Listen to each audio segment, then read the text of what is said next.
let me start with the Broncos situation here, trying to figure out exactly who wants this job. Have they offered this to anybody?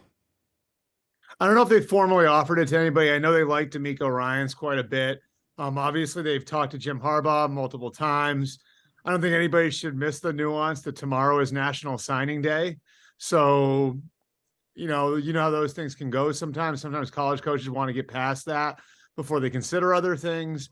Dan Quinn was very much in the mix before he pulled his name out and decided to stay in Dallas. So, I think it's a combination of things. I think Dan, it's the quarterback situation for sure, and it's the contract you're going to be saddled with.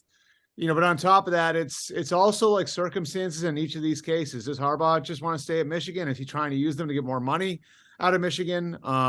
Dan Quinn, is very happy in Dallas and isn't desperate to take his next swing at a head coaching job. And then D'Amico Ryans has a place that, he played for 7 years coming to get him, so I think it's, a combination of the job not being perfect and then some circumstances with the other coaches that has given those. I would say each of those other coaches have options, if that makes sense. That's the danger in going after coaches with options, is they might not pick you. If you were going to wager a guess, Sean Payton coaches in the NFL or he stays in TV? I think he stays in TV for another year. It's at this point like an educated guess. I think that the biggest problem for him was the two places that I think were probably most desirable to him geographically had a massive quarterback question.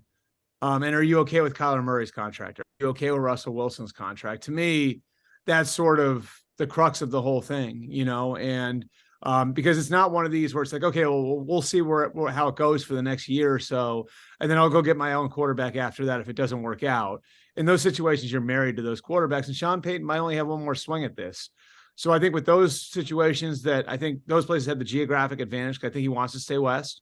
I think there was the question of whether or not he wanted to marry up with those quarterbacks, and then I think you look at a Carolina, you look at you look at a Houston, and how long are those builds going to be? How hard is it going to be for you to find a quarterback? So I think he's comfortable living in Manhattan Beach. He's got a comfortable television job.